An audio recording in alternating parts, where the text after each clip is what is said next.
साले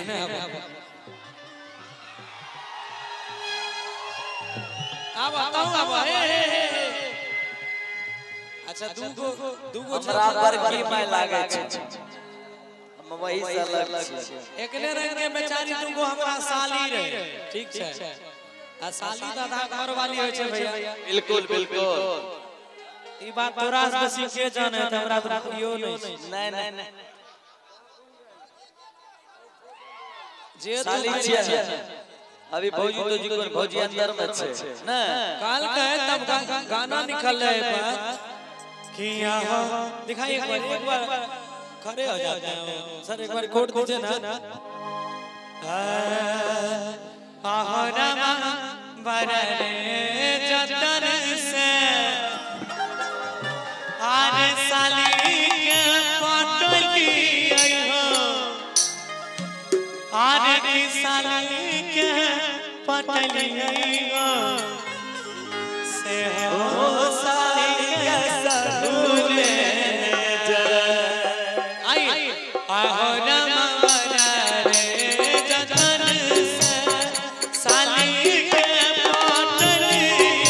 हो साली के पटली हो से हो साली के सरूले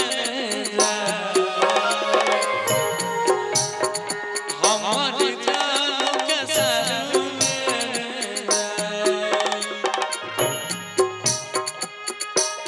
भैया मारे जतनावा से साली के पटली रे साली के पटली रे से हो साली के सरूने ले जा से हो साली के सरूने ले जा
ससुर जाई के जइते सब बोला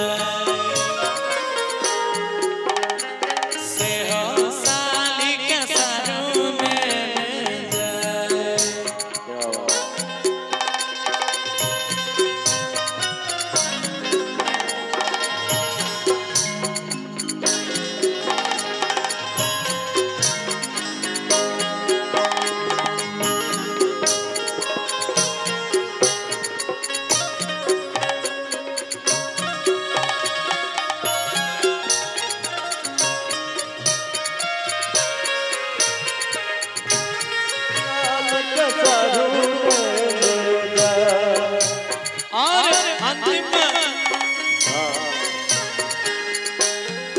और अंतिम में जाने छ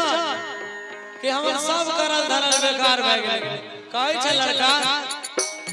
आहोरमा बेकार भेल कोडाली धारल छुटाई साथिया आहोरमा बेकार भेल कोडाली धारल बनसिया बनवा सोनू ससुर जाई के जइते सब भूला से हो साली के सरू में ले जा कि अरे भैया मारे जतनावा से साली के पटली रे साली के पटली